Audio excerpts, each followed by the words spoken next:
viven en Cusco, ¿no? Y Cerita van a tener que estar sí o sí, no hay otra. Doctor, es que justo conversando con la secretaria nos dijo que este examen al menos era a solicitud de los docentes. Todos los docentes, sí, todos, no solamente yo, van a hacer el examen presencial. Y eso está ya conversado desde el comienzo del ciclo. Con todos, incluso está así, si ustedes miran el sílabus, ahí no dice virtual.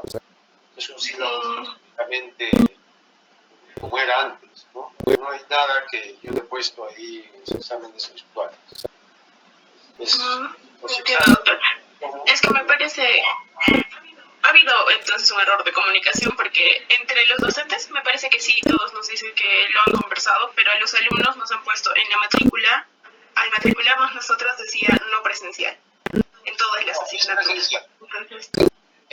Al menos este curso es presencial.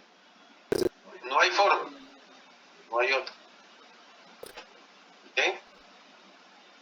O sea, ya tienen que acostumbrarse a que nosotros tenemos que reintegrarnos poco a poco a la universidad, y sobre todo en relación a exámenes, sí, desde ahora es especial. Gracias, Pepe.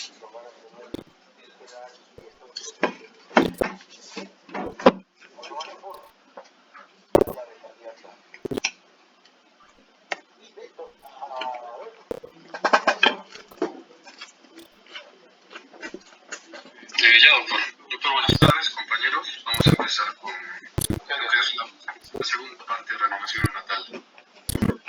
Siguiente. Bien, vamos a empezar con lo que es la intubación. Siguiente.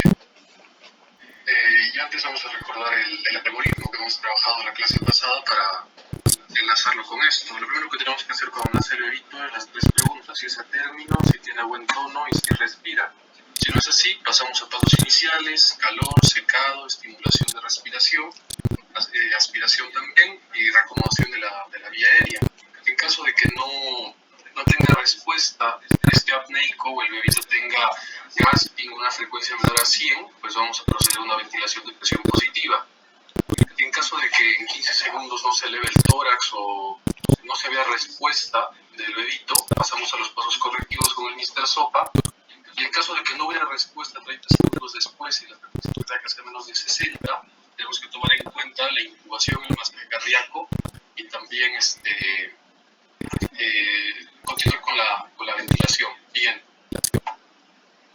Entonces, en este caso hablamos de la intubación endotraqueal. Vamos a utilizarla, como ya les dije, cuando la frecuencia cardíaca, cuando la frecuencia fetal es menor de 100, no sube con el BBP. Antes de empezar con la compresión cardíaca también es importante. También vamos a utilizarlo cuando se ve que el BPP va a ser prolongado y también para una succión traqueal directa, donde también vamos a poder administrar surfactantes en determinados casos, y también cuando veamos que el paciente tiene una hernia diafragmática, pues también ellos no es recomendado hacer ventilación por la máscara. Pero esto es importante, sobre todo que el cerebrito pesa más de 2 kilos, podemos intubar, no se puede intubar, mejor usamos una máscara laringia. La intubación, cuando vayamos a la parte de compresiones, tiene que tener una relación, lo vamos a ver, y la ventilación por el tubo por 30 segundos, según el libro, previene la necesidad de recurrir a compresiones. Siguiente. Entonces, aquí en la imagen les hemos puesto lo que viene a ser el equipo para intubar. Primero el laringoscopio, y tiene distintas valléculas dependiendo del equipo al cual nosotros vamos a intubar. Si es un término, vamos a utilizar el número 1, que es el más grande, el número 0, y eso que más extremo es un doble 0. Se recomienda tenerlo, pero no es obligatorio. Los dos primeros sí lo son. El otro tubo traqueal es dependiendo del peso al nacer del bebé y también de la edad gestacional. Si tiene menos de 1 kilo, menos de 8 semanas, utilizamos uno de 2.5 milímetros. Si es de 1 kilo a 2 kilos y tiene de 24 a 34 semanas, utilizamos el 3. Y si tiene más de 2 kilos, utilizamos de 3.5 Pero que no se escuche. semanas. El laringoscopio ya lo reconocen todos y el tubo endotraqueal viene a ser este es uno de 3.5. Siguiente. Bien, después también tenemos el catéter de succión, el cual está en relación con el tamaño del tubo, puesto que también por ahí podemos utilizar esa vía para la succión. Si es un tubo de 2.5, utilizamos un catéter de 5 a 6 French. Si es de 3, de 6 a 8, de 3.5 a 8, y vamos a utilizar uno de 10, sobre todo para aspirar boca y faringe. Otro equipo importante también es el estilete, para las personas que quieran ayudar así como guía. El detector de CO2 es importante también para ver si es que la intubación ha sido satisfactoria, pero vamos a ver más adelante también que no es 100% fiable. En cuanto al aspirador traqueal, también es importante, sobre todo para las secreciones, sobre todo entre una presión de 80 y 100, un oxímetro de pulso, vital realmente para poder ver la saturación del bebito, el dispositivo de BPP y la máscara laringea. Siguiente. Entonces, ya para poder colocar el tubo, ¿cómo nosotros sabemos cuál es la profundidad a la que tenemos que colocar el tubo? Hay dos formas para poder determinarlo. Primero está la medida nasotrago y después está la edad gestacional con la tabla que ustedes ven abajo. La medida nasotrago es medir con una cinta de la nariz hacia el trago de la oreja y a eso le sumamos 1. ¿Por qué le sumamos 1? Porque para que el catéter pueda llegar hacia un punto medio traqueal, tiene que pasar 1 a 2 centímetros después de las cuerdas vocales. Entonces, por eso es que le sumamos 1. Y pues, digamos que la distancia nasotrago sea 10, más 1 sería 11, y cuando estemos poniéndole al bebito, el catéter tiene unas medidas. Entonces, cuando la medida esté en la rayita número 11, esa tiene que estar en el labio superior del bebé. Entonces, ahí sabemos que lo hemos intubado en la medida adecuada según la longitud nasotrago. La otra viene a ser la edad gestacional. En ella tenemos una tabla por la edad del bebito y cuánto es la distancia que nosotros tenemos que considerar para poder intubarlo. En este caso se va correlacionando con centímetros y también puede considerarse el peso. Siguiente. Bien, en cuanto a la posición para intubar, lo que necesitamos es que el bebé cumpla con dos requisitos importantes. Uno, que no esté ni hiperextendido ni tampoco flexionado, y el segundo, que esté centrado. De esa forma vamos a tener una vía por la cual pueda pasar el catéter sin problema y podemos intubarlo sin dificultad. Siguiente. Ya, en cuanto al procedimiento, lo que tenemos que hacer es tomar el laringoscopio con la mano izquierda y con la mano derecha nos ayudamos para posicionar a la cabeza del neonato y también para poder abrir su boca y colocar la vallécula sobre la lengua. Siguiente. Entonces, como ven en la imagen, ponemos el laringoscopio con la vallécula y la lengua la presionamos no en palanca, sino hacia adelante con el laringoscopio. No se debe palanquear la boca del neonato porque se hace daño a las encías y los labios. Eso no hay que hacer. Entonces, una vez que hagamos eso, tenemos la lengua ya que nos permite ver el lugar donde vamos a poder colocar el catéter. Siguiente. Bien, entonces lo que nosotros debemos ver cuando tengamos el laringoscopio puesto, viene a ser esta imagen que ustedes ven en la diapositiva. Vemos las cuerdas vocales como una V invertida, tenemos que ver la epiglotis, se ve en la parte superior la vallécula, tenemos que ver también el esófago, tenemos que diferenciar toda la estructura anatómica. Siguiente. Hay casos donde también vamos a ver que cometemos errores, y son las imágenes que ustedes ven por acá.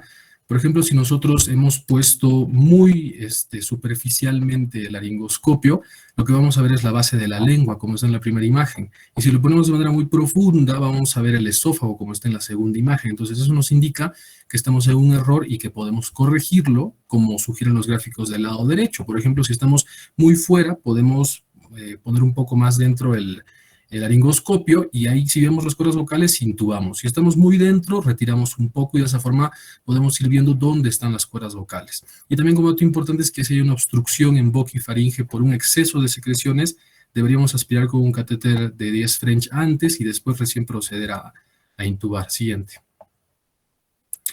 Bien, en cuanto al procedimiento ya en sí, agarramos el tubo, ya hemos visto las cuerdas vocales, estamos bien, ponemos el tubo endotraqueal, nos tiene que pasar un auxiliar a nuestra mano derecha el tubo para que nosotros podamos introducirlo.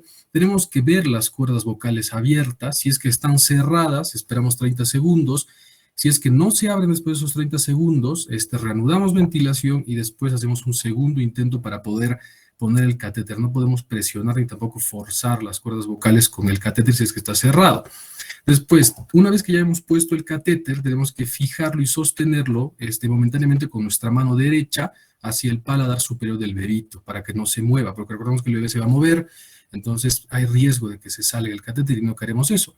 Y también le podemos colocar al final el detector de CO2 para ver si es que está realmente en la tráquea, y también el dispositivo de BPP, y podemos comenzar con la ventilación. Siguiente. Entonces, todo el proceso tiene una duración de 30 segundos. Debe durar 30 segundos, es rápido, ¿ya? Porque en ese tiempo, mientras nosotros estamos intubando, el bebito no se está ventilando, tiene que ser rápido. Entonces, lo que tenemos que hacer es ser precisos, tener sobre todo la capacidad de poder ver bien las estructuras anatómicas, y en caso de no poder hacerlo, pedir ayuda a otra persona, porque reintentándolo y estar ahí tratando de acertarle reiteradas veces a la tráquea del bebé, nos puede llevar a más fallos y a lesionarlo. Entonces, si es que llegamos a una persona con más experiencia que nosotros o alguien que nos puede ayudar, es bueno pedirle su ayuda. Es importante porque la vida del bebé es lo que está ahí de por medio. Y también hay unos datos importantes para verificar que nosotros hayamos intubado de manera correcta, y vienen a ser estos 5. El primero es que tenemos que ver un aumento en la frecuencia cardíaca del bebé.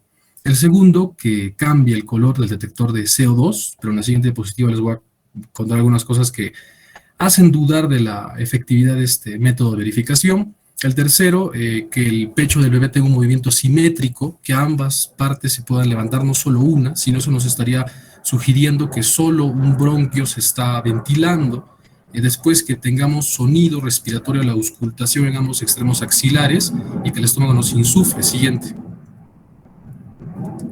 Bien, entonces, en cuanto a la colorimetría por CO2, el problema radica en que podemos tener falsos negativos y falsos positivos. El falso negativo va a ser cuando el tubo esté dentro de la tráquea, pero el color no cambia. Se tiene que cambiar de morado a amarillo, pero no cambia. Entonces, ¿qué es lo que puede estar pasando?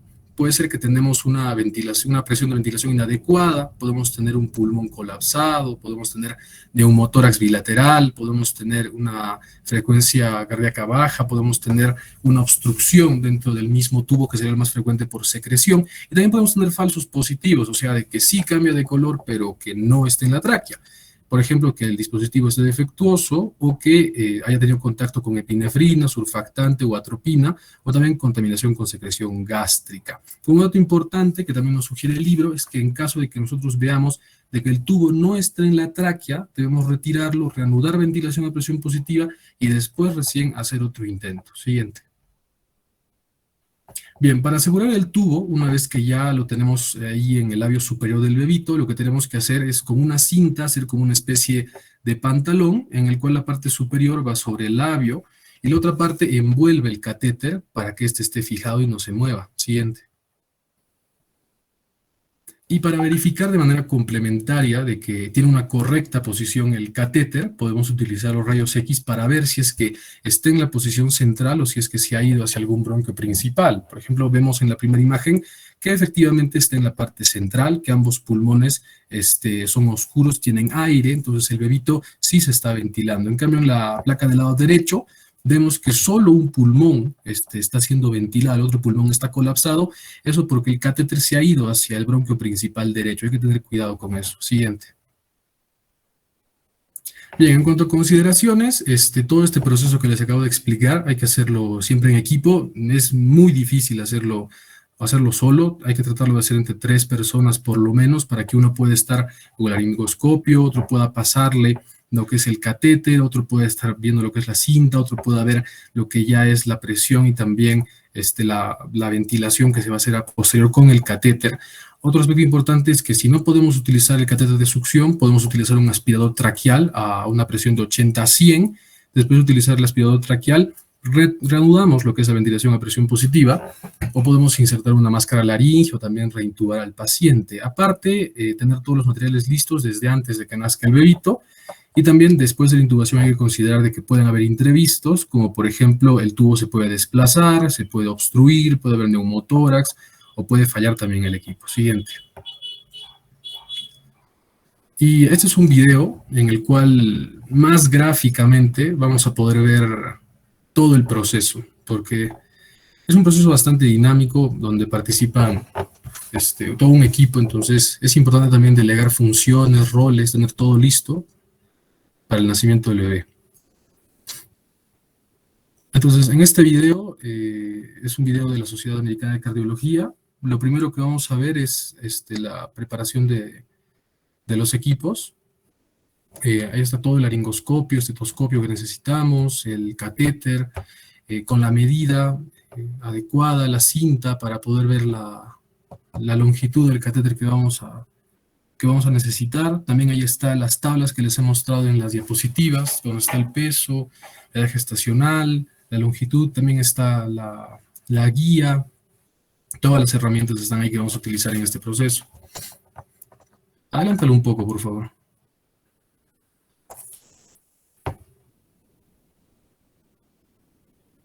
Entonces ahí están preparando absolutamente todo. También deberíamos contar con un monitor cardíaco, nos ayuda bastante, sobre todo para ver si la ventilación ha sido efectiva o no. Sería lo ideal. De todas formas, el saturómetro también nos ayuda. Ahí está poniendo el laringoscopio. Con su mano izquierda, alguien le ayuda, le pasa el catéter con la mano derecha. Tiene que ver que esté las cuerdas vocales. También se puede ayudar con una presión en los cartílagos cricotiroideos para poder evidenciarlos de mejor manera, las cuerdas vocales, y de esa forma que sea un poco más sencillo. Obviamente esto lo hace una segunda persona, hacer uno solo es bien complicado. Aquí le ponen el catéter al neonato, entonces ahí lo agarra con su mano y lo fija.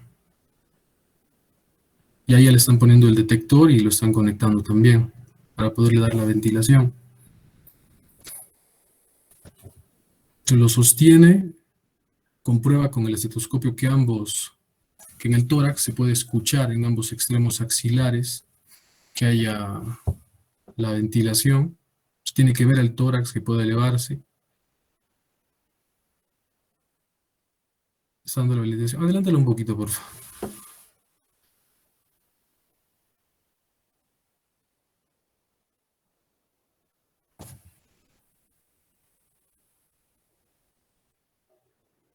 Esto es lo que nosotros deberíamos de... Esta es una imagen real de lo que nosotros deberíamos de ver cuando estamos tratando de intubar. Eso es lo que estamos viendo con el laringoscopio. Entonces vemos ahí tratando de buscar las cuerdas vocales. Está tratando de levantar la lengua, buscando las cuerdas vocales, sin ir muy atrás. Y ahí adelante las va a ver. Es como una V invertida. Entonces cuando las vea, ya puede insertar ahí el catéter, lo que están viendo ustedes, hasta la medida que sea necesaria según la edad y el peso del neonato, y listo. Después lo fija arriba, lo fijan con la cinta y se conecta el detector del CO2 y después también se puede conectar ya para la ventilación. Y ese sería el proceso. Ahora vamos a regresar y vamos a hablar de lo que es las compresiones cardíacas. Siguiente. En este caso, siguiendo con el algoritmo, vamos a empezar las compresiones cardíacas. Si es que no vemos una respuesta, la frecuencia ya es menor a 60. Siguiente.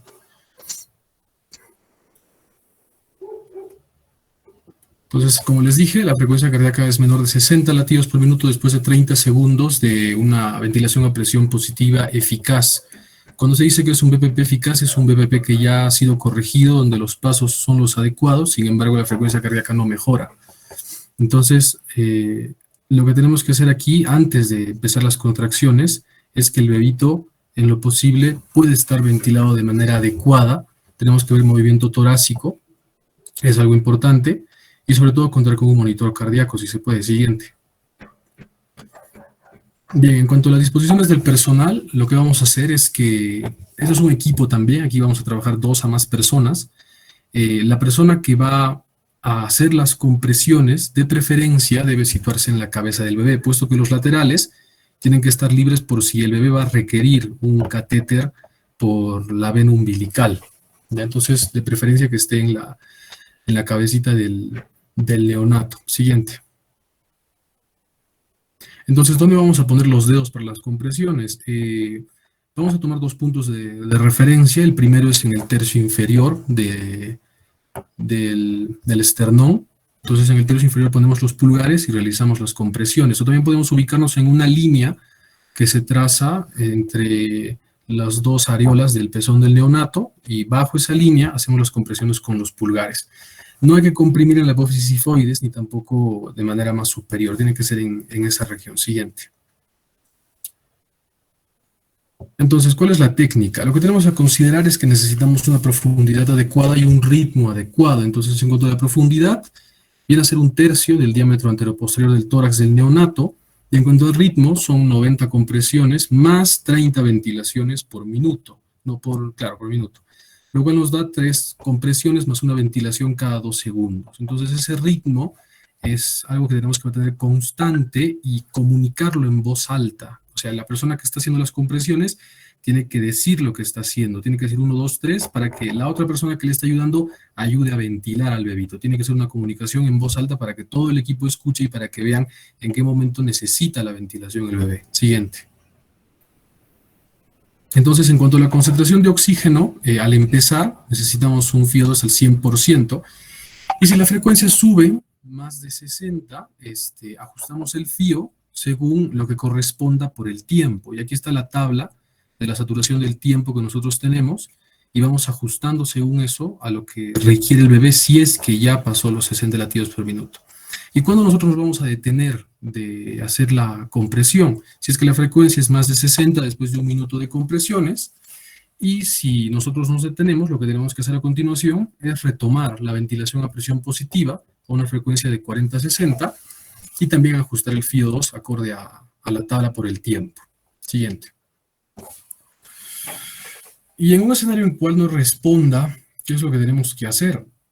Pues nos hacemos 5 preguntas. La primera es si tiene movimiento en el pecho, o sea, si realmente tiene un movimiento torácico. La vía aérea, si es que tiene una intubación adecuada, si es que usa una máscara laringea. Vemos si es que el ritmo que les he hablado de 3 compresiones con una ventilación cada 2 segundos es el adecuado, si es que la profundidad es adecuada, y también del oxígeno inspirado. Si la técnica es adecuada, hemos revisado nosotros que el ritmo, las compresiones, la profundidad están adecuadas y no reacciona por 60 segundos y su frecuencia sigue menos de 60, requiere que le administremos ya epinefrina, que lo vamos a ver más adelante. Siguiente.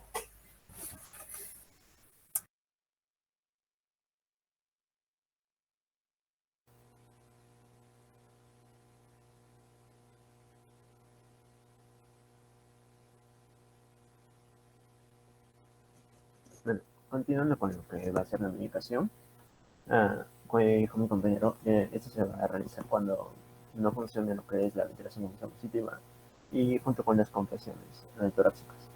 Debo recordar que la mayoría de los pacientes niños que requieren reanimación van a mejorar si lo que es la medicación. Aproximadamente 1 de cada 1000 recién van a requerir esta medicación.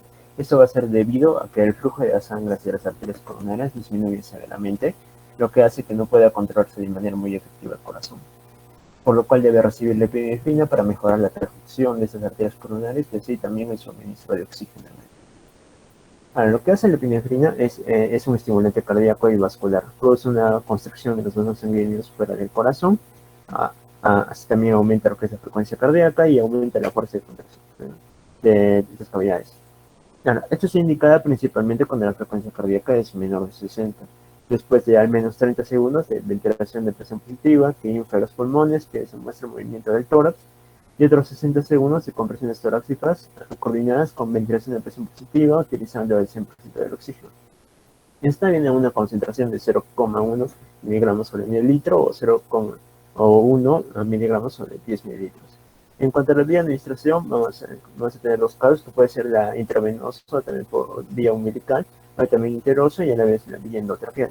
En cuanto al intravenoso vía umbilical, esta llega rápidamente a lo que es la circulación venosa central.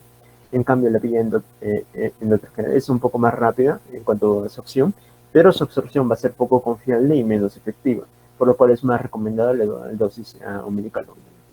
En cuanto a la dosis, la intravenosa o interosa se va a usar una dosis de 0,02 miligramos sobre kilogramo, con un rango de 0,01 a 0,03. En cambio, lo que es endotraqueal, se va a hacer una dosis de 0,1 miligramos sobre kilogramo, o lo recomendable es que vaya desde un rango desde 0,05 a 0,1. En cuanto a la administración, Se debe administrar rápidamente lo que es la epinefrina y seguidamente se debe hacer un enjuague con lo que son 3 mililitros de solución salina normal o cloruro al 0.9%. Ahora, después de administrar lo que debemos esperar es ver al primer minuto, continuando todavía con lo que es la ventilación de versión positiva al 100% para las compresiones torácicas, debemos ver si aumenta lo que es la frecuencia cardíaca a 60 latidos por minuto. Pero si esto sigue así, podemos repetir lo que es epinefrina cada 3 a 5 minutos, continuando con la ventilación coordinada y las compresiones. Y si se comenzó con la dosis recomendada, que es la 0,02 miligramos al kilogramo, podemos aumentar, pero no pasarnos el rango. Y si no hay una respuesta satisfactoria, debemos considerar si el neonato tiene una hipovolemia o si hay la presencia de un neumotórax de tensión. Ahora, ¿cuándo se debería considerar la administración de un expansor de volumen? Sobre todo cuando no responde a los pasos de reanimación contra la epinefrina, o si hay signos de shock o antecedentes de pérdida de sangre. Estos antecedentes puede ser como si hubo una hemorragia feto-materna aguda, un sangrado por basa previa, un sangrado vaginal extenso, una laceración de placenta, si ha habido un trauma fetal, un prolapso del cordón umbilical, si el cordón está apretado, también hay pérdida de sangre por el cordón umbilical. Bueno, en cuanto a los expansores de volumen, podemos usar principalmente lo que son cristaloides, como lo que es el cloruro de sodio 0,9%, o el tetrato Ringer, o también un paquete de glóbulos rojos, sobre todo en lo que se sospecha de anemia fetal grave. En cuanto a la dosis, se puede usar de 10 miligramos por kilogramo. En casos inusuales de gran pérdida de sangre, podemos considerar la administración de un volumen adicional que también va a ser 10 miligramos por kilogramo. En cuanto por vía de administración, siempre va a ser la vía venosa umbilical, con una jeringa de 30 a 60 ml, a una velocidad de infusión de 5 a 10 minutos. No debe entrar esto muy rápido. Ahora, ¿qué hacer si no mejora después de la administración de la epinefrina o expansor de volumen? Debemos continuar con las compresiones y la ventilación, y debemos volver a evaluar la calidad de la ventilación y de las compresiones. Así también podemos dar epinefrina, como dije antes, cada 3 a 5 minutos. Debemos preguntarnos si se mueve el pecho con cada respiración, si está asegurada la vía aérea, si se está coordinando las 3 compresiones con una ventilación cada 2 segundos, si la profundidad de las compresiones es 1/3 del diámetro anteposterior, si se está administrando oxígeno al 100%, si se administró la dosis correcta de epinefrina, o si se ha colocado el catéter venoso umbilical, o si se ha salido de su lugar, o si hay un neumotórax presente. Bueno, ahora, ¿hasta cuánto debe continuar eso o cuándo debemos parar? Si recién decidido sin frecuencia cardíaca detectar después de 10 a 20 minutos de reanimación, con frecuencia no suelen sobrevivir. Y los que sobreviven tienen grandes discapacidades neurológicas, pero es posible la supervivencia sin deterioro neurológico. Es solo un pequeño grupo no va a presentar esto. La decisión de suspender los refuerzos de reanimación debe sopesar la posibilidad de tenerse demasiado temprano o también de tenerse ya prolongándolo más. En cuanto debemos considerar varias variables para detener esto, principalmente si ha habido una incertidumbre sobre la duración de la sistolia o si se han realizado todas las intervenciones apropiadas. Debemos considerar también la edad gestacional del bebé. Debemos considerar también si hay anomalías congénitas graves, las circunstancias específicas previas al nacimiento, la supuesta etiología o eventos perinatales que pueden conducir al paro. Tenemos que también conversarlo con lo que es la familia, y también si va a haber disponibilidad de recursos posteriores si el bebé va a salir de este cuadro. Pero al tomar la decisión de parar debe considerar no solo el médico, sino también con la familia. Y solamente lo que nos recomienda es máximo unos 20 minutos. Bueno, en cuanto a la vía venosa, ¿cómo vamos a poner esto? Primero vamos a preparar el campo, vamos a poner guantes, preparar rápidamente, dar equipo y el equipo que vamos a necesitar.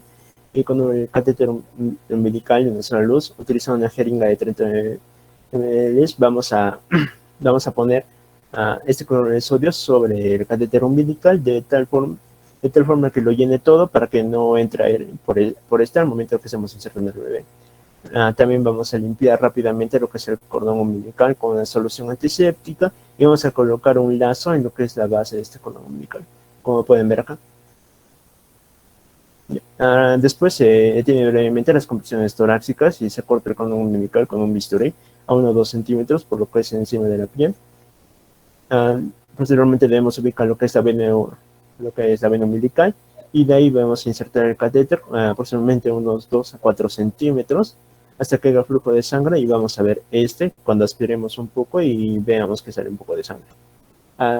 Asimismo debemos conectar una jeringa a la otra parte de la llave, y por ahí vamos a administrar lo que es el tratamiento farmacológico. Bueno, en cuanto a la vía interósea, esto se va a realizar cuando el acceso venoso umbilical no tenga éxito o no sea muy factible. Esto se inserta a través de la piel, por una parte plana hacia un hueso grande, y se avanza hasta lo que es la médula ósea.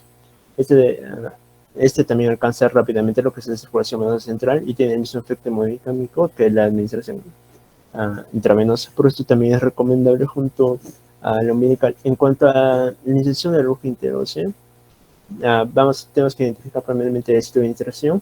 Usualmente se prefiere lo que es la parte inferior de la pierna, 2 centímetros por debajo y 1 centímetro medial en lo que es la tuberosidad tibial, como pueden ver en esta imagen. Se limpia el sitio con una solución antiséptica, se sostiene la aguja interósea perpendicularmente a la piel, y de ahí se avanza. Debemos considerar que va a haber un cambio de resistencia primeramente hasta llegar al hueso, y un segundo pasando el hueso hasta llegar al espacio de lo que es la médula. De ahí se retira el estilete, como pueden ver acá, y se asegura la aguja. Y de ahí se conecta el equipo de infusión, o puede ser con solución salina. Centro de la aguja se abre la llave de pasos en la aguja y se enjuaga la aguja con 3 a 5 ml de solución salina normal. Y también por ahí vamos a administrar lo que es la solución salina o el epinefrina. En cuanto a la resucitación y estabilización en neonatos pretérmino, debemos recordar que los neonatos pretérmino van a tener más riesgo a tener complicaciones, como puede ser. No tienen la piel más fina, por lo cual va a haber una disminución de grasa singultánea. También va a haber una gran superficie en relación con la masa muscular, por lo cual van a tener una rápida pérdida de calor. Los músculos también del pecho van a ser débiles, los pulmones van a ser poco flexibles, van a ser rígidos. Las costillas flexibles van a reducir lo que es la eficacia del esfuerzo respiratorio que hayan de hacer. También los pulmones inmaduros pueden carecer de surfactante, por lo cual va a ser más difícil ventilar y corren un mayor riesgo de lesión por la ventilación de presión positiva. Los tejidos inmaduros también se dañan fácilmente por presión oxígeno, lesiones por reperfusión.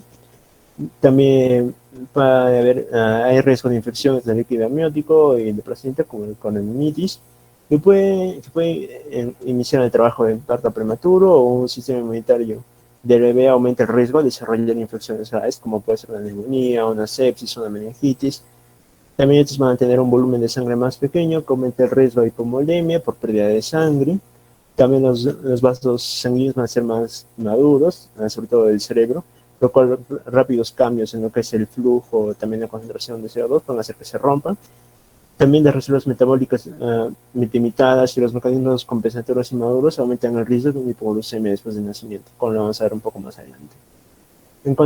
Para esto debemos tener algunos recursos adicionales, como puede ser que en los menores de 32 semanas de gestación debemos preparar una bolsa o una envoltura de poliuretano y un colchón térmico para evitar que estos pierdan temperatura, además de un calentador radiante con sensor de temperatura, un mezclador de oxígeno, un oxímetro de pulso con sensor de tamaño adecuado, un monitor cardíaco con 3 derivaciones en el pecho. Y también deberíamos contar con un dispositivo de reanimación capaz de proporcionar el PEP y el CPAP, con un reanimador en PSNT o una bolsa inflada por flujo.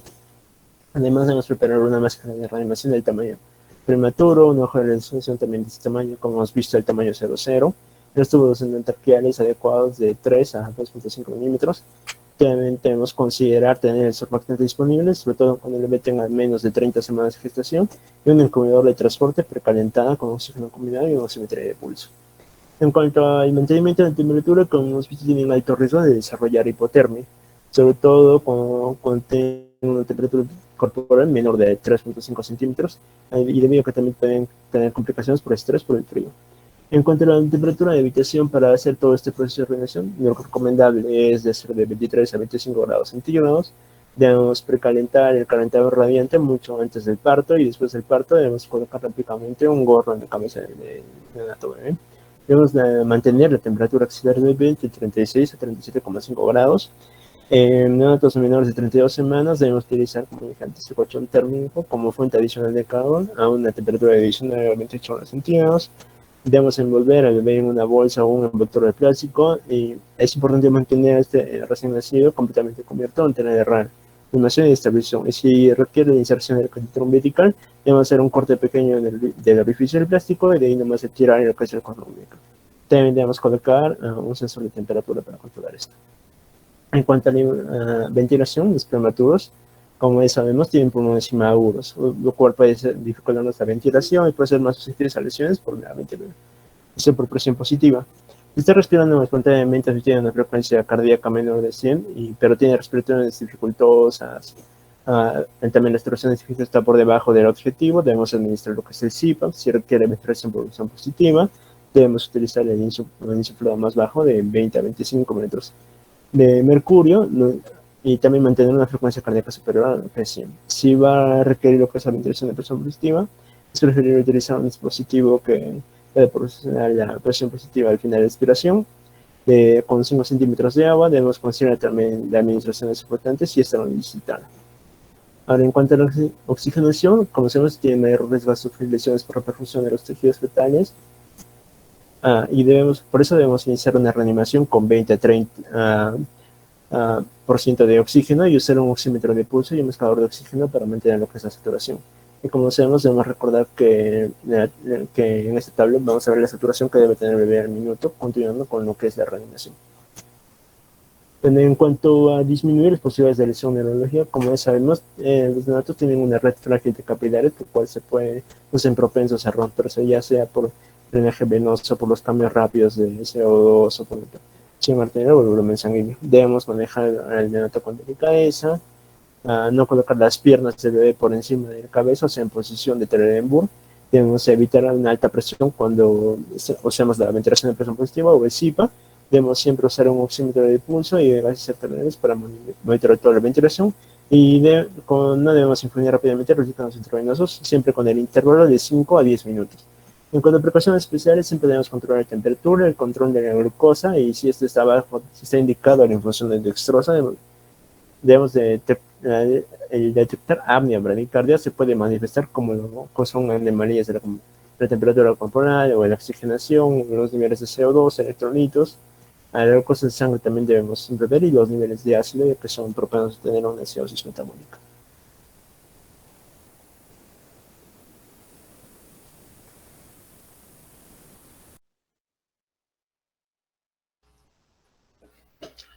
Continuando con la exposición, ahora vamos a ver los dos últimos capítulos, los cuales nos van a hablar netamente de la posresucitación y algunas consideraciones especiales. Para hablar de la posresucitación, tenemos que saber que todos los pacientes neonatos que han sido sometidos a lo que es una reanimación cardiovascular, tienen que tener siempre una estrecha vigilancia, porque estos van a estar mucho más propensos a poder volver a sufrir un nuevo evento que necesite apoyo ventilatorio o tal vez hasta una nueva reanimación cardiopulmonar. Y además también tenemos que ver que la estrecha vigilancia de estos tiene que ser exactamente a ciertos puntos: al esfuerzo inspiratorio que puede llegar a presentar nuestro paciente, la oxigenación, la presión arterial, que va a tener algunos cambios que vamos a ver a continuación cuáles son, la glucosa en sangre, los electrolitos, la producción de orina, que nos puede hablar de alguna falla renal aguda, el estado neurológico propio del neonato al cual hemos tenido que darle esta reanimación, y la temperatura, que va a tener ciertos puntos específicos para poder ver cuándo va a llegar a hipertermia o a una hipotermia, que suele ser muy marcada. Entonces nos ponemos en dos escenarios para los cuidados por resucitación. Sabemos que en los cuidados de rutina el 90% de los recién nacidos siempre van a ser a término. Estos van a tener factores de riesgo que van a... estos recién nacidos son a término, nacen con tono, nacen vigorosos, estos se nota que tienen el esfuerzo respiratorio adecuado, además que van a tener una buena adaptación a lo largo del tiempo.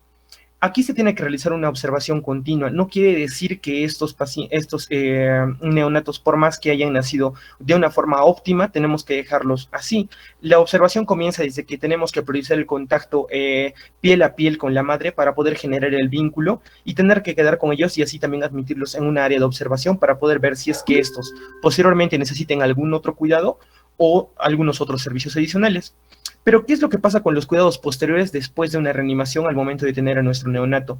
Estos, vamos a poner eventos específicos. Si es que estos han podido requerir oxígeno suplementario, si es que han tenido una ventilación de presión positiva o también utilizado CPAP, después del parto se tiene que evaluar siempre las necesidades de estos neonatos para poder ver si más adelante tenemos que volver a utilizarlo. Y la observación tiene que ser mucho más minuciosa con ellos. Tiene que evaluarse con mucha más frecuencia a estos recién nacidos para que podamos darle un soporte ventilatorio continuo de ser necesario, o también estar ya con los instrumentos necesarios para poder dar una nueva reanimación de ser necesario. Siguiente, por favor. Pues bien, entonces, pueden ocurrir muchas anomalías y estas son en múltiples órganos y podemos tener algunos signos clínicos o hasta de laboratorio que nos pueden estar prediciendo estos eventos o dónde es que va a comenzar la falla en estos neonatos, independiente o no de que estos hayan sido sometidos tal vez a una resucitación o que van a necesitar una resucitación, tan solo por ver los signos clínicos que estos pueden llegar a presentar. En general vamos a tocar algunos puntos que más adelante los vamos a ver un poco más detalladamente. Si tenemos que ver que nuestro paciente tiene hipotermia y esta es muy marcada, podemos ver que ya tiene una falla a nivel constitucional en general. Para esto tenemos que utilizar bien las formas para poder calentar a nuestro paciente, como lo hemos visto ya en anteriores clases y también lo he estado mencionando en el cuidado de prematuros, mi compañero Javier en el anterior. Si es que tiene taquipnia, si es que vemos algún boqueo, si es que tiene retracción nasal, tiene aleteo nasal, tiene retracción costal, o también vemos que está disminuyendo lo que es la saturación de oxígeno, esto nos puede estar hablando de un fallo respiratorio.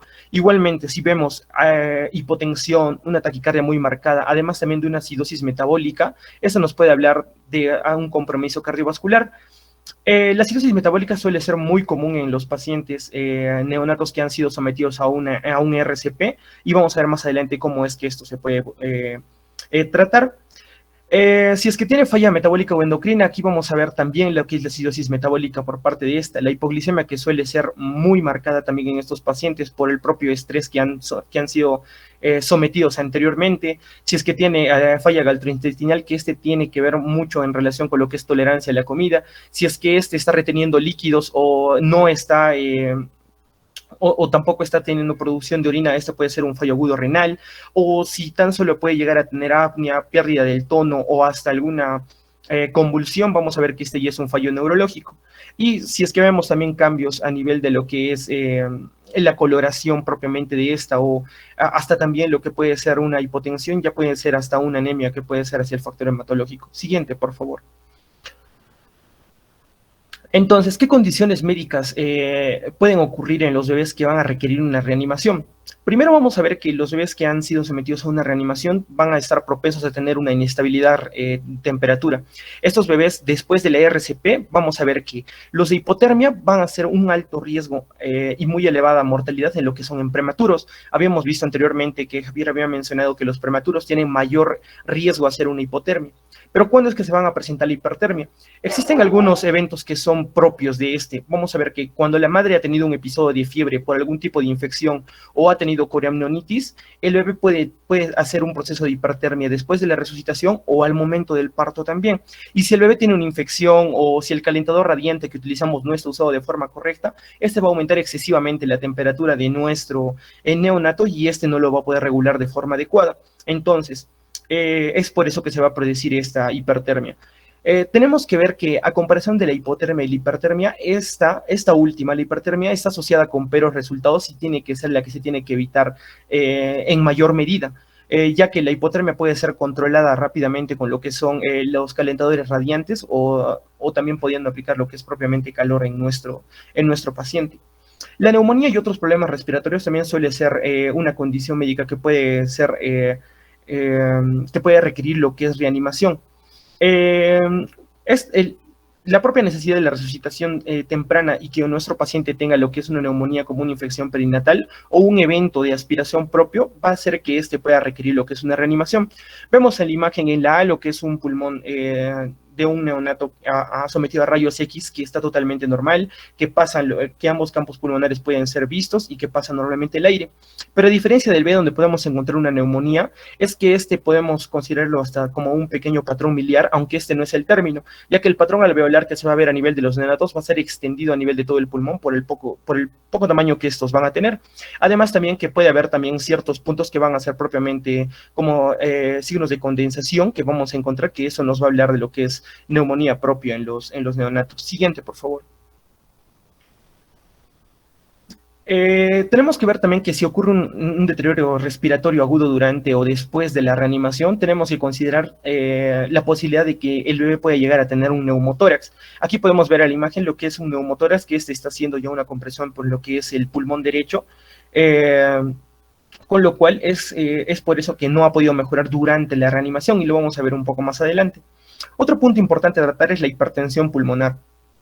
Los vasos sanguíneos pulmonares, estos pueden permanecer contraídos después del nacimiento. Esto es lo que nos va a generar lo que es la hipertensión pulmonar persistente del recién nacido, que normalmente suele ser manejado con oxígeno suplementario y en muchos casos va a requerir ventilación mecánica. En estos casos de hipertensión pulmonar tenemos que evitar de forma innecesaria lo que es una estimulación excesiva o un baño inmediato del paciente, así puede estar en una hipertermia. Y si bien se tiene que evitar disminuciones repentinas propias de la saturación, puede ser tanto beneficioso como contradictorio. Es por eso que se tiene que mantener los niveles adecuados de oxígeno para este tipo de pacientes. Para poder ver si es que estos tienen una hipertensión pulmonar propia, podemos ver que suele tener algunas características, pero para poder determinar exactamente esto, tenemos que hacer lo que es un AGA a nuestro neonato para poder determinar si es que esta hipertensión está también asociada a lo que es una clásica acidosis metabólica, que suele estar muy correlacionados los dos. Siguiente, por favor. Otro evento que puede requerir reanimación es la hipotensión propia. Los bebés que van a requerir reanimación significativa, se les tiene que siempre controlar lo que es la presión arterial. Tenemos que ver que se estabilice dentro de un rango aceptable, y además también debemos saber si es que tiene signos de hipovolemia o alguna evidencia que nos pueda llegar a pensar en una hipovolemia, para poder darle así lo que es una expunción de volumen con la solución cristalina que ya lo he explicado anteriormente Javier, o además de una transfusión sanguínea de ser necesaria para nuestro paciente. La hipoglicemia es un evento también importante, que puede ser explicado de que primero vamos a tener una hiperglicemia que es relativamente fisiológica al momento de que nuestro bebé puede estar teniendo lo que es el episodio de estrés propio al momento de estar teniendo lo que es la dificultad respiratoria, o hasta en el momento de lo que es la reanimación. Pero después va a ser que las propias reservas de glucosa se hayan agotado por este primer evento de hiperglicemia, lo cual va a llevar rápidamente a un nuevo consumo de glucosa, agotando así todas las reservas en el propio estrés perinatal que va a vivir. Y la hipoglucemia suele ser muy prolongada. Tenemos que evitar la hipoglucemia porque suele contribuir mucho a lo que es una lesión cerebral después de una reanimación propia de nuestro paciente. Los problemas de alimentación suelen estar también correlacionados a lo que es la hipoglicemia, porque nuestro bebé, si nace muy prematuro o no empieza a amamantar adecuadamente, va a hacer que tenga muchos problemas de alimentación. Para esto se tiene que hacer siempre un desarrollo de un plan alimenticio que apoye tanto a la madre como al bebé.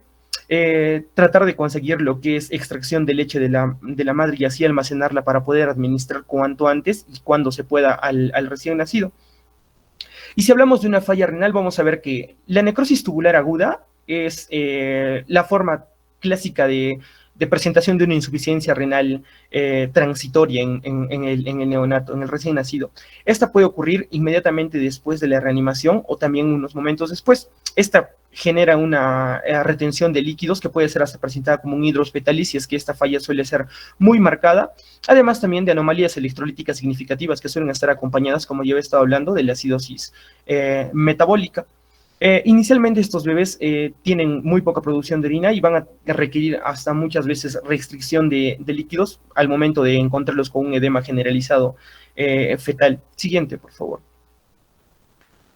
Bien, y hablando de la acidosis metabólica que ya le he estado mencionando posteriormente, es un hallazgo que suele ser muy común después de una reanimación, ya que los ácidos que se van a producir en los tejidos que van a recibir el oxígeno y el flujo sanguíneo insuficientes van a hacer que se lleve esta acidosis metabólica. Si la acidosis es severa, puede interferir hasta con una función cardíaca y puede empeorar mucho lo que es la hipertensión pulmonar. Es por eso que siempre se tienen que ver estos dos órganos al momento de poder encontrar una acidosis metabólica, o que también después de un evento de reanimación tenemos que revisar estos dos órganos independiente de la acidosis metabólica. La mayoría de estos casos de acidosis se resuelven gradualmente a medida que se van a empezar a recuperar los sistemas que están fallando, sea el respiratorio o el circulatorio propio del bebé, y así paulatinamente se va a llegar a lo que es una homeostasis y ya no va a estar en una acidosis metabólica, ¿no? Y las convulsiones o apnea, vamos a ver que podemos adelantarnos a estos eventos de convulsiones cuando vamos a denominar a una famosa encefalopatía hipóxico-isquémica. Como si tenemos a un recién nacido que nos va a presentar hipotensión o va a empezar a hacer hipotensión, hipoxemia, la acidosis metabólica es muy marcada, nos está hablando de algún signo de lesión cerebral. ¿Cómo es que esto se va a dar a nivel del tiempo? Primero va a haber una disminución del tono muscular, vamos a encontrar letargo y el esfuerzo respiratorio va a ser insuficiente o deficiente y nos va a presentar un apnea. Y es aquí donde va a empezar a darse lo que es una convulsión, que van a aparecer horas después de estos episodios, así hayamos dado lo que es un soporte ventilatorio adecuado cuando estaban teniendo estos eventos. Siguiente, por favor. Y es aquí donde tenemos que manejar un término que nos menciona el libro, que es la hipotermia terapéutica. La hipotermia terapéutica se ha demostrado que va a ayudar mucho a lo que es después de la reanimación, y va a reducir mucho el riesgo de muerte y va a mejorar los resultados neurológicos de los pacientes que van a tener la falla neurológica que habíamos estado comentando anteriormente. Va a mejorar mucho los resultados tanto neurológicos y como el riesgo de muerte, que va a ser muy disminuido si es que se puede dar una hipotermia terapéutica. Los bebés que son nacidos a términos y prematuros con esta falla neurológica, que puede ser moderada grave, están ya dentro de la lista a quienes podríamos darle una hipotermia terapéutica. Se recomienda que esta sea dada a todos los bebés que están dentro de estos dos grupos, para que puedan tener siempre una mejora a nivel del estado neurológico propio. Pero muchas veces no se puede llegar a contar con lo que es esta propia terapia de hipotermia, y tiene que ser siempre muy controlada con un grupo que ya haya tenido al menos experiencia anterior en haber dado lo que es esta hipotermia terapéutica, ya que podemos llevar rápidamente a un grado de hipotermia que no va a ser muy beneficioso y a comparación va a empezar a complicar mucho más a lo que puede ser nuestro bebé. También es importante hablar de lo que es el grupo de trabajo. Para esto tenemos que siempre hablar de lo que tenemos que anticiparnos al plan. Se tiene que haber ya hablado anteriormente con nuestro grupo de trabajo qué es lo que deberíamos hacer si es que vamos a tener un evento de resucitación. Tenemos que hablar cuál va a ser nuestro plan para después de la resucitación, saber cuáles son las observaciones que vamos a darle a nuestro neonato, y también ver si es que tenemos que aplicar otro tipo de terapéutica, como hemos estado viendo hasta el momento de la medicación. Siempre tenemos que establecer nuestro plan anteriormente.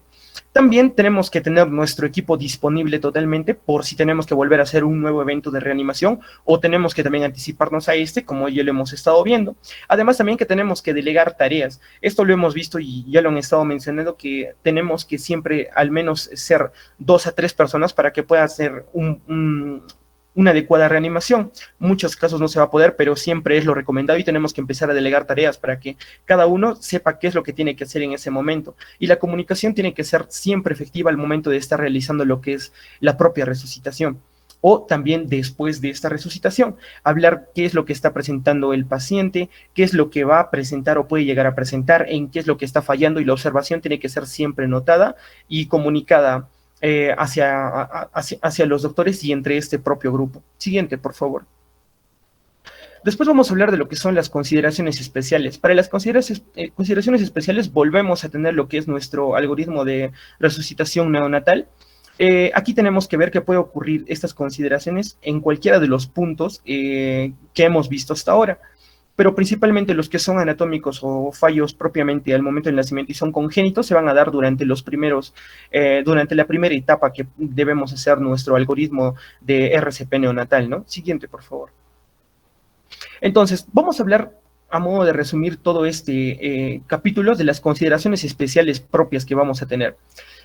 Si sospechamos de un neumotórax y si un bebé, se sospecha de un neumotórax, cuando un bebé no mejora a pesar de las medidas de reanimación que tenemos, si este va a desarrollar una dificultad respiratoria grave y a pesar de darle las medidas requeridas de reanimación o de ventilación, este no va a tener alguna mejora. Tenemos que sospechar de un derrame pleural si en un recién nacido va a tener una dificultad respiratoria, además de un edema generalizado, un hidrospetalis. Ya que nos va a hablar de que va siempre a retener líquidos y una de las partes importantes puede ser el pulmón. Un neumotórax o un derrame pleural que va a causar compromiso cardiorrespiratorio se tiene que tratar aspirando tanto el líquido, como lo que es el aire. Con una aguja o un catéter y una llave de paso que debe estar conectado directamente a una jeringa para poder ser extraída del tórax. Si tenemos secreciones espesas que estas van a obstruir las vías respiratorias, a pesar de tener un tubo endotraqueal, tenemos que siempre extraerlas, de preferencia con los tubos de 5 French a 8 French, como ya lo hemos estado viendo también al momento de la intubación, que eso tiene que ser insertado a través del tubo endotraqueal para poder sacar estas secreciones espesas y mejorar también lo que es la propia ventilación. La dificultad respiratoria asociada a una atresia conal bilateral, también esta se puede mejorar insertando lo que es un chupete modificado, como un chupón modificado, que en el extremo va a estar cortado y en la boca, y se tiene que aplicar directamente en la boca del bebé o en un tubo endotraqueal hacia la boca con la punta hacia la faringe posterior, para que así pueda liberar lo que son también la vía aérea y el paciente pueda tener una mejor ventilación. Siguiente, por favor. Si se sospecha de una hernia diafragmática congénita, se tiene que evitar la ventilación a presión positiva con mascarilla. Aquí tenemos que hacer siempre lo que es intubar a nuestro paciente, además de tener una sonda orogástrica para tener una succión continua de lo que es la parte gastrointestinal, para así poder descomprimir lo que es el estómago y los intestinos y poder prepararlo previamente para una cirugía de corrección. Si la madre ha recibido opiáceos durante el trabajo de parto y el bebé no está respirando, tenemos que dar el soporte ventilatorio hasta que el bebé pueda presentar un esfuerzo respiratorio espontáneo adecuado, y después también tenemos que mantenerlo en observación, como ya lo hemos estado viendo siempre, ¿no? Tenemos que ver, si es que nuestro neonato nace con mielomeningocele, tenemos que evitar colocarlos boca arriba, ya que no va a ayudar a lo que es propiamente la espina bífida, ¿no?, que están presentando. Entonces tenemos que colocarlos sea de costado, de lado, o también podemos ponerlos boca abajo, ¿no?, sobre el pecho. Y sobre una rosquilla, sobre una manta o algo que pueda ayudar a que no esté dañando propiamente también a nuestro neonato, y tenemos que hacer la propia interconsulta con el neurocirujano para que pueda ver si es que esta parte tiene que ser operada inmediatamente o se tiene que esperar. Y tenemos que colocar la parte inferior del cuerpo y del abdomen de un recién nacido cuando tiene gastrosquisis u onfalocele dentro de una bolsa intestinal de plástico, para que de forma estéril pueda asegurar propiamente esta parte que está teniendo compromiso, ¿no? Siguiente, por favor. Bien, hablando propiamente del neumotórax, vamos a ver que puede ocurrir de forma espontánea y va a aumentar con lo que es la ventilación a presión positiva. Particularmente se va a dar más en bebés prematuros y va a tener, suele estar dado también en bebés que han tenido una aspiración de meconio o bebés con otras anomalías pulmonares. El gol estándar para poder diagnosticar sigue siendo lo que es la radiografía de tórax, y vamos a ver que neumotórax va a hacer atención cuando empieza a colapsar el pulmón y está teniendo también compromiso cardíaco. Podemos tener otras formas de detección de neumotórax, tanto como la clínica, como lo que puede ser la transiluminación positiva, que tiene que ser con una luz LED, que se tiene que poner hacia el tórax de nuestro paciente, hacia los costados, para poder ver si es que esta luz puede pasar adecuadamente o si es que está teniendo algún tipo de dificultad para poder pasar, ¿no? Siguiente, por favor.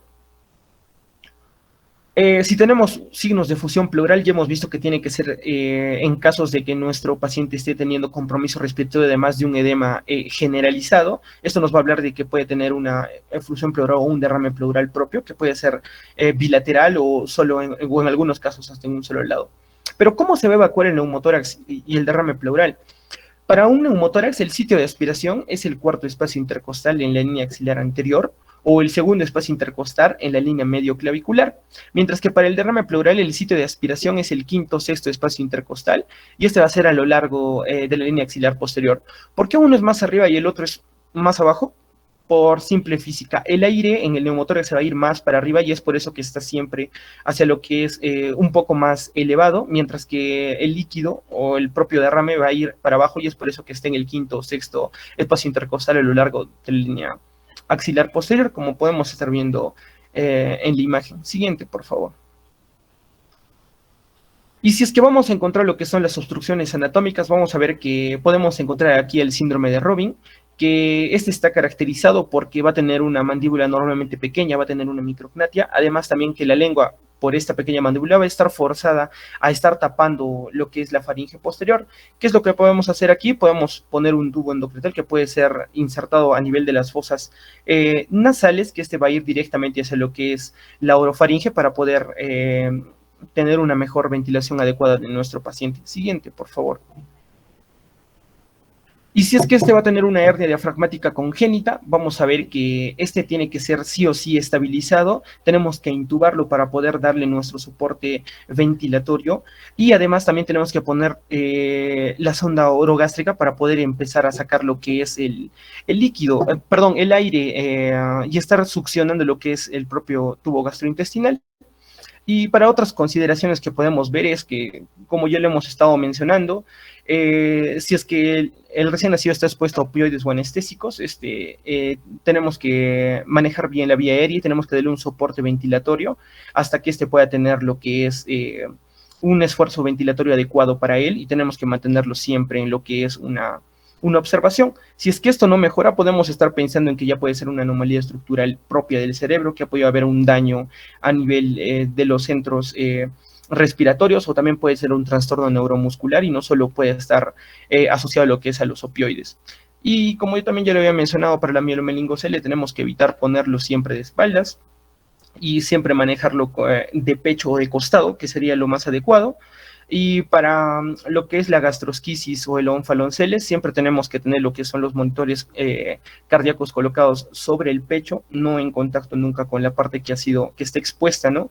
Tenemos que insertar catéteres orogástricos para sacar los gases que van a tener propiamente y así evitar una propia distensión que pueden sufrir estos pacientes. Además también que se puede usar accesos venosos umbilicales, y tenemos que siempre evaluar cómo van a mejorar a nivel del tiempo estos pacientes como una consideración especial. Siguiente, por favor. Y eso es todo, doctor. Muchas gracias. Muy bien, grupo. ¿Preguntas de parte del auditorio? ¿Aportes, dudas, comentarios?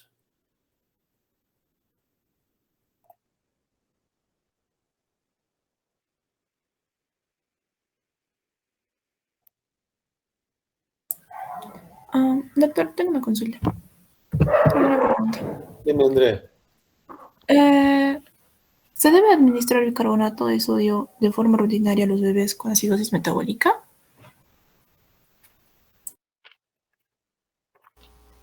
Cualquiera puede contestar, cualquiera de los tres. Estoy bien, doctor. Bueno, no, la verdad, porque como hemos visto, el propio tratamiento rutinario de la acidosis metabólica es corregir las fallas que están teniendo, y posteriormente a lo largo del tiempo va a tener una mejora propia de la acidosis metabólica, ¿no? El bicarbonato ya no está mencionado tampoco dentro del manejo que puede llegar a tener en el propio libro, aparte de que puede, si no me equivoco, hacer una interferencia propia como un propio amortiguador del ácido, ¿no?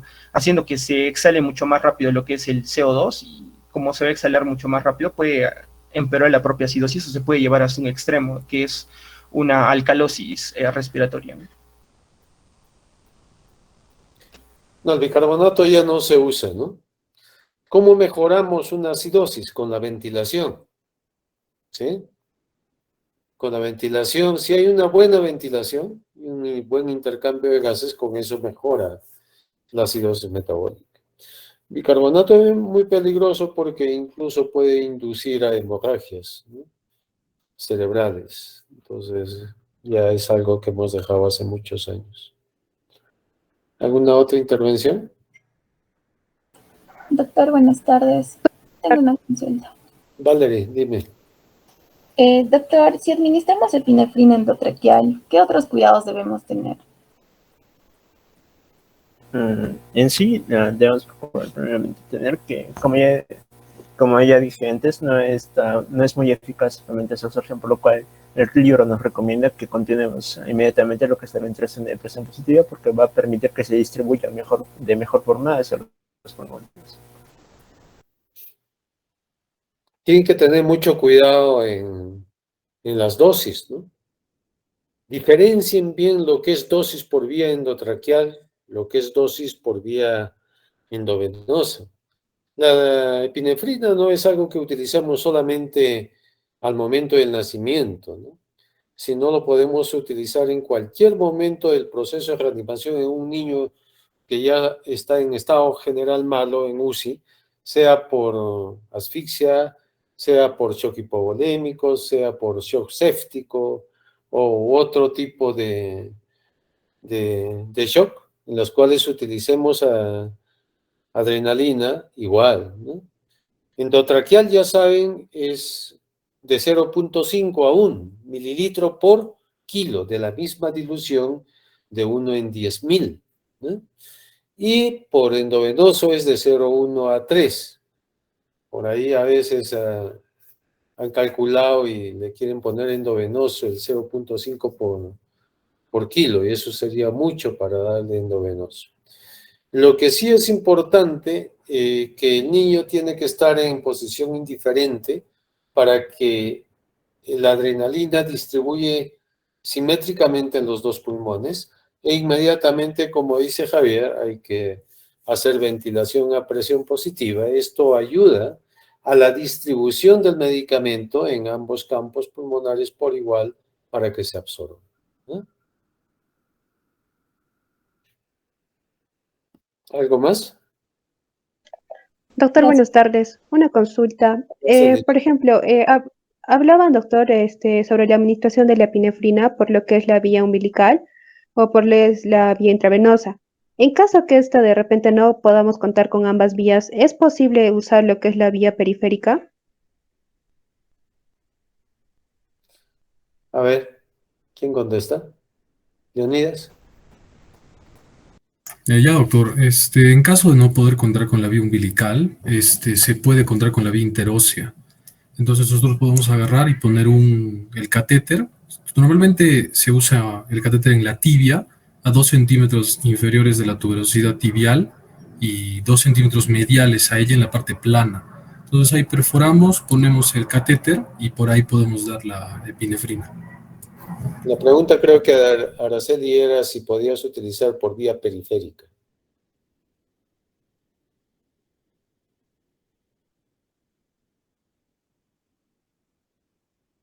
No creo, doctor, porque no llegaría. ¿Qué significa? ¿Qué entienden por vía periférica?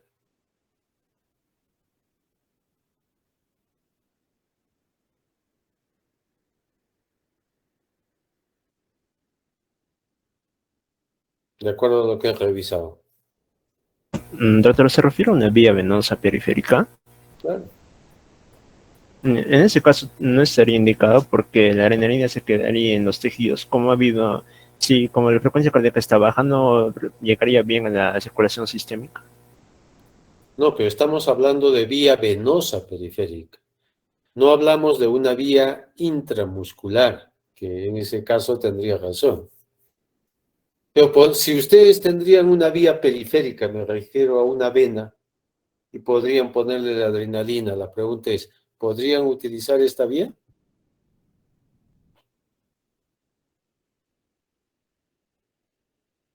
Claro que sí. Un catéter periférico. Las venas periféricas son las que normalmente utilizamos para cualquier infusión endovenosa, ¿no es cierto? En cualquier paciente que esté hospitalizado, ¿qué utilizan como vía parenteral? En el recién nacido nomás tenemos otra opción más, que es la vía umbilical, porque tiene permeable todavía la vena umbilical. Pero normalmente, si tienen un acceso de una vía venosa periférica y pueden poner un catéter, lo pueden poner y por ahí le ponen la adrenalina. O sea, la adrenalina ustedes le pueden poner también por vía endovenosa periférica o por vía venosa umbilical, o por vía endotraqueal, o por vía intraósea, ¿no? Sí, lo mismo. Sino, ¿qué es más fácil en ese rato que estamos en emergencia? ¿Qué es más fácil poner? Más fácil poner es un catéter en el ombligo. No es para ciegos. En cambio, en el otro a veces las venitas son más delgaditas, ¿no? Ahí le tienen que apretar para que se ingurgite un poco la venita, ¿no? O hacerle esto para identificar más o menos si tienen que tener un poco más de experiencia, ¿no? Las licenciadas son las que, sí, pues son más duchas en eso y si puede tener una vía periférica en ese momento, pues se pone. Los catéteres periféricos tienen como catéteres pequeños, ¿no? De 1 centímetro son, o de 1,5 centímetros, que vienen con un trocar adentro. Una vez que se introduce y sale sangre, se saca y queda solamente la parte flexible para que no haga daño, ¿no es cierto? Para que no se perfore, para que no se trasvase, ¿no? Los líquidos, medicamentos. Normalmente un niño cuando está ya después de la semana o cuando viene de la calle y se hospitaliza, se accede por una vía periférica para sus endovenosos, ¿no? Muy bien. ¿Algo más? Doctor, buenas ¿Estás? tardes. José, dime. Sí, doctor. Normalmente en el RCP de adultos, hay algunas indicaciones en las cuales no se deben de iniciar el RCP, ¿no? Mi pregunta era si es que en neonatos también hay algunas indicaciones para no iniciar RCP. Sí hay, el primero es que sea un neonato de menos de 23 semanas, que pese menos de 400 kilos, Gramos. gramos, que tengan encefalia o que tenga trisomía 13, que es el síndrome de Patau, porque ese niño va a tener muchas malformaciones. No, un 13, un 18, ¿no? Que son niños que no viven, ¿no? Que viven pocos meses. O sea, no tienen un futuro de vida, como si fuera una trisomía 21, por ejemplo. ¿Ok? Sí, pues hay bastante diferencias con un adulto, ¿no? Nosotros, ¿cuál es lo principal para hacer reanimación en un niño? ¿Con qué empiezan ustedes? Ventilación. Ventilación. Y a diferencia, a ver, José, que me preguntaste, ¿con qué empiezas en un adulto? Con masaje, doctor. O sea, básico. Circulación, ¿no es cierto? Esas son las diferencias que hay. Para nosotros, el problema es pulmonar. Para el adulto, el problema es circulatorio, ¿no? Entonces, el orden de reanimación es diferente, ¿no? Entonces, a un adulto que hace un paro, pues haciéndole masaje nomás puede llegar al hospital, ¿no? Que bombee, que bombee, que bombee. Muy bien. ¿Alguna otra pregunta? Doctor, en caso de llegar a necesitar administrar adrenalina al niño, ¿cómo se prepara exactamente la adrenalina para su administración?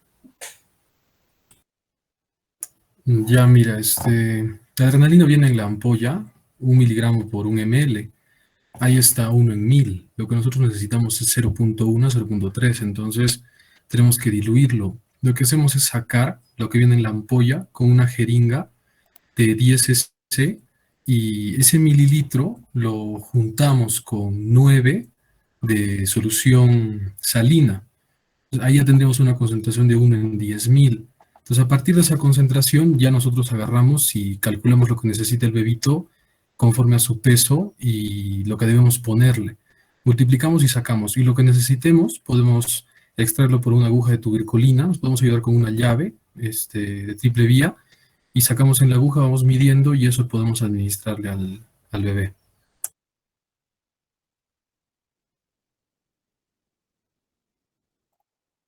Ujú. ¿Algo quieren agregar? resto del grupo?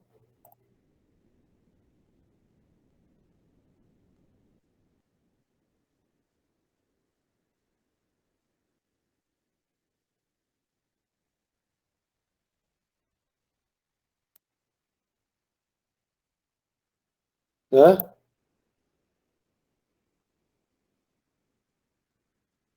¿Alguna pregunta más? Entonces, para preparar, ustedes pueden preparar en una jeringa de 10, ¿no? En las cuales van a cargar 1 mililitro de toda la ampolla. En una jeringa de 10, cargan toda la ampolla, que es 1 mililitro, y lo completan con 9 mililitros de agua destilada o cloruro de sodio. Y ya tienen 10 mililitros de una solución 1 en 10.000.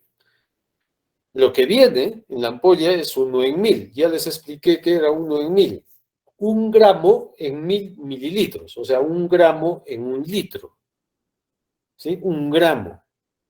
Por lo tanto, la ampolla que nos viene para preparar es 1 mililitro con 1 miligramo. Es la proporción nada más, ¿no? Entonces, si yo quiero preparar todo el mililitro, puedo tener toda la ampolla de 10 mililitros ya preparada 1 en 10, y después, con la jeringa de 1 mililitro, saco lo que necesito solamente. Ya necesito 0,6, saco el 0,6 y se lo pongo. Pero no se olviden, siempre yo tengo que empujar ese 0,6 porque se queda en el catéter, ¿no? Entonces, por detrás tengo, decimos nosotros, cebar el catéter, ¿no? Limpiar el catéter. O hacer que pase todo el contenido que hemos preparado, ¿no? Siempre hay que, porque si no, no hay acción, ¿no? ¿Alguna pregunta más?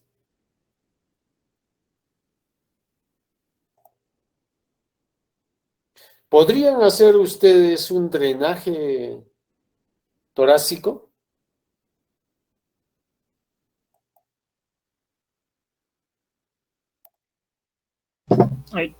Doctor, bueno, si nos basamos netamente en lo que nos recomienda el libro, siempre tiene que hacerlo ya un especialista, ¿no? Pero sí nos habla de cuál es propiamente la técnica con la cual se tiene que hacer. Y primero es que tenemos que ubicar el punto exacto donde tenemos que poner la aguja. Y este tiene que tener siempre un dispositivo percutáneo en la aguja. El calibre tiene que ser de 18 a 20. Tenemos que determinar si es que realmente es un neumotórax o es un derrame. En caso de ser los dos, pues tenemos que tratar los dos, ¿no?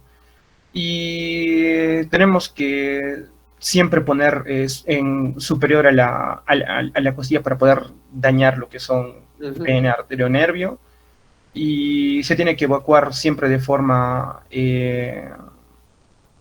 dice lenta o algo así, ¿no? El término en inglés, que lo hace de una forma lenta y segura, para que tampoco colapsemos el pulmón de hacerlo de una forma brusca, ¿no? Claro. Pero ojo que no es algo que tengan que tener ustedes con un especialista, ¿sí? Lo tienen que hacer. Y tienen, como les digo, los dos espacios, ¿no es cierto? Segunda, espacio intercostal, línea axilar o medio clavicular, ¿no? Medio clavicular, segundo espacio. Y el otro es en la línea axilar anterior, ¿qué espacio?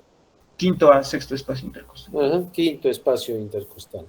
Siempre lo único, y es hacer toracocentesis, ¿sí? Toracocentesis significa que van a tratar de solucionar el problema de la tensión del neumotórax. Cuando es neumotórax a tensión.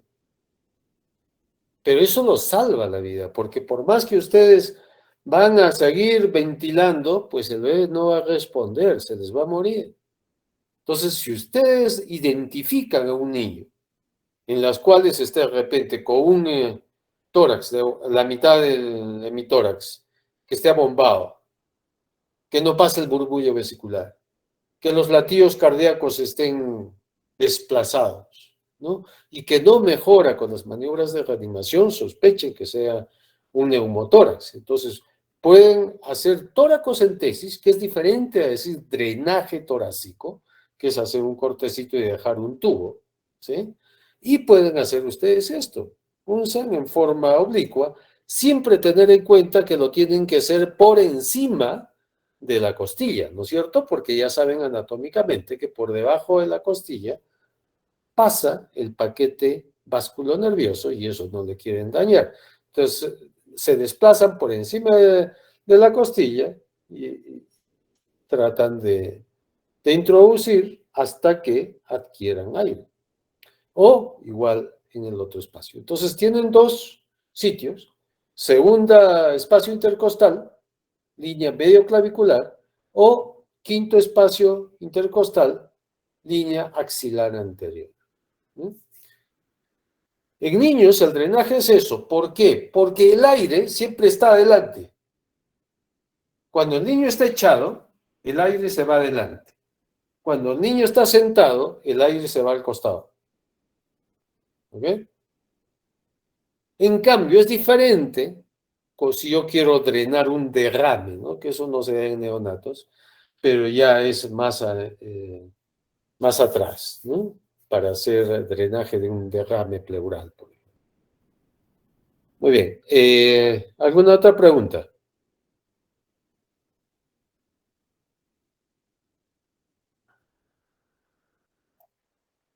¿Nada más?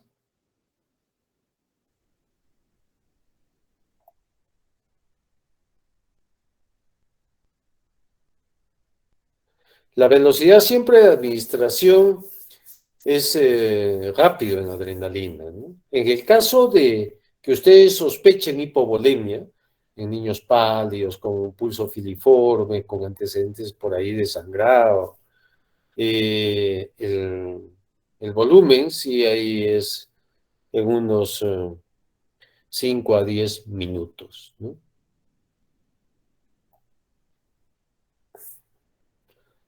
¿Qué se espera con la adrenalina? Que después de unos 30 segundos aumente, pero dentro de los siguientes 30 segundos debería aumentar más de 60 latidos por minuto, ¿no? O incluso en la última guía le hemos pasado dentro del minuto, ¿no? Dentro del minuto que le sigue a la administración de la adrenalina, la frecuencia cardíaca debería aumentar a más de 60. Ahora, si esto no ocurre, puede repetirse la dosis cada 3 a 5 minutos, ¿no?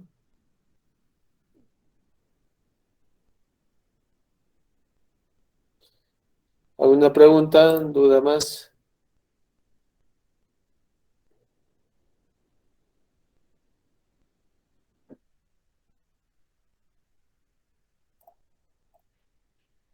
¿No hay más? Chicos, ¿no hay preguntas, dudas? ¿Todo quedó claro? Muy bien.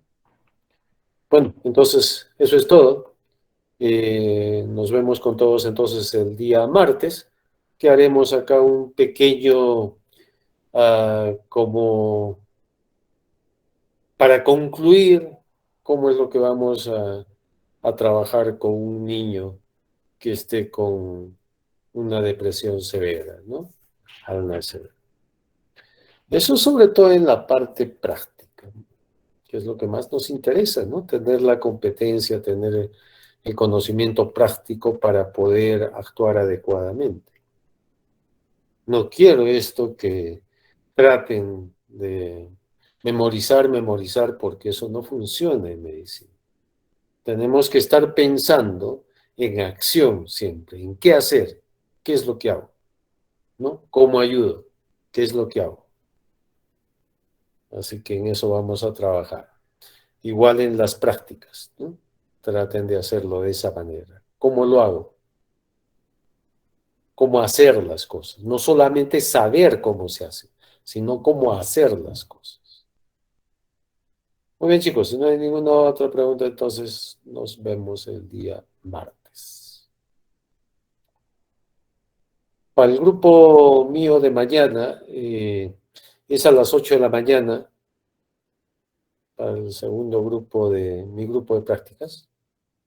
Así que traten de llegar a 8 en punto porque nos votan a la hora que ya tienen que hacer la limpieza de la sala de simulación. Entonces lleguemos antes, preveemos los tiempos, ¿ya? Para llegar antes de las 8 a Coyana y empezar 8 en punto ahí para no perder tiempo. ¿Sí? Ya, doctor, está bien. Doctor, no se olvide el documento que nos dijeron para llenar, para llevarlo.